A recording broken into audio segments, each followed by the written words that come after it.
Hello' everyone, বিচিত্ৰ blog চেনেলটোলৈ সকলোকে স্বাগতম জনাইছোঁ। আজি মই উপস্থিত আছোঁ কলীয়াভোমোৰা ব্ৰিজৰ ওচৰত, আৰু এয়া মোৰ লগত আছে ঋতুপন, মোৰ বন্ধু হয়। গতিকে কলীয়াভোমোৰা ব্ৰিজৰ যি মনোৰম দৃশ্য, বলক উপভোগ কৰোঁ। এয়া বৰ্তমান মই কলীয়াভোমোৰা দলঙৰ ওপৰত আছোঁ। দলঙৰ ইটো মূৰৰ পৰা সিটো মূৰ সম্পূৰ্ণ দৃশ্য দেখুৱাম আপোনালোকক। গতিকে মোৰ লগতে আপোনালোকৰ ভিডিঅ'টো চাই থাকক। বৰষুণো দি আছে, বেছি জোৰকৈ দিয়া নাই, কিনকিনীয়া বৰষুণ দি আছে বাৰু। আৰু এয়া দেখিছে মোৰ আগে পিছে গাড়ী গৈ আছে।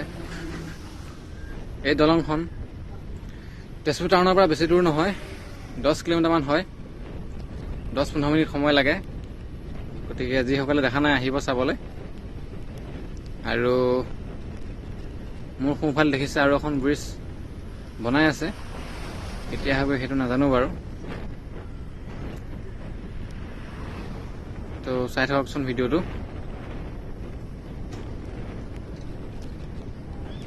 দলঙৰ নিৰ্মাণৰ কাম আৰম্ভ হৈছিল আপোনাৰ 1981 চনত, আৰু এই দলংখন যাতায়াতৰ বাবে মুকলি কৰি দিয়ে 1987 চনত। আৰু দলঙৰ সৰ্বমুঠ খুঁটা হ'ল 24টা। আৰু জানেই চাগে দলংখন ব্ৰহ্মপুত্ৰ নদীৰ ওপৰত আছে। তো পামগৈ আৰু বেছি সময় নাই। আমি বাৰু বেছি জোৰকৈ যোৱা নাই, কাৰণ কোৱা হয় নহয় তীব্ৰ গতি চৰৰ গতি, গতিকে লাহেকৈ যোৱাই ভাল। তাতে বৰষুণো দি আছে কিনকিনীয়া। আমি লাহেকৈ গৈছোঁ কাৰণে অলপ সময় লাগিব, 4-5 মিনিট এনেকুৱা সময় লাগিব। পামগৈ, চাই থাকক সম্পূৰ্ণ ভিডিঅ'টো।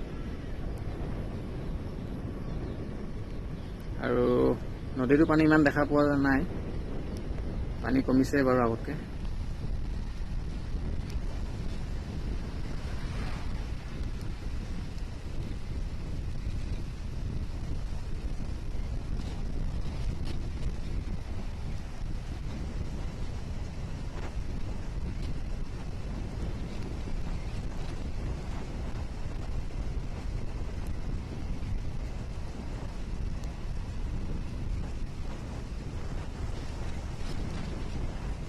এয়া মই দলঙৰ এতিয়া সোঁমাজত পালোহি, আৰু অলপ সময়, বেছি সময় নালাগে।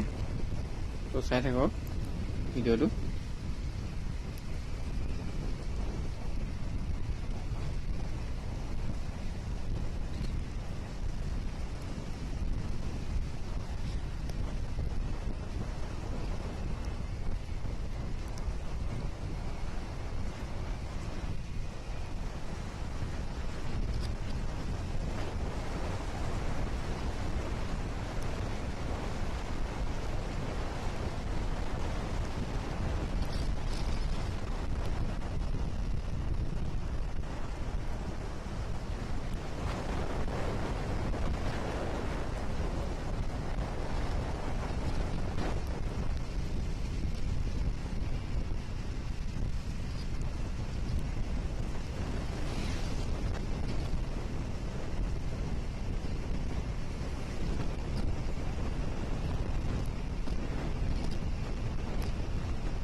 এয়া মই আহি দলঙৰ এইটো মোৰ পালোহি এয়া দেখিছে আপোনালোকে এয়া চাওক তো এয়া আছিল কলীয়া ভোমোৰা ব্ৰিজৰ যি মনোৰমা দৃশ্য আৰু লগতে এইফালে আৰু এখন ব্ৰিজ বনাই আছে এইফালে দেখিছে আপোনালোকে এখন যেতিয়া আকৌ উদ্বোধন কৰিব তেতিয়া মই বাৰু আৰু এটি ভিডিঅ' বনাম তো ভিডিঅ'টো চাই কেনে পালে জনাব যদি ভাল লাগিলে লাইক কমেণ্ট শ্বেয়াৰ আৰু লগতে ছাবস্ক্ৰাইব কৰি দিলে নাপাহৰিব ধন্যবাদ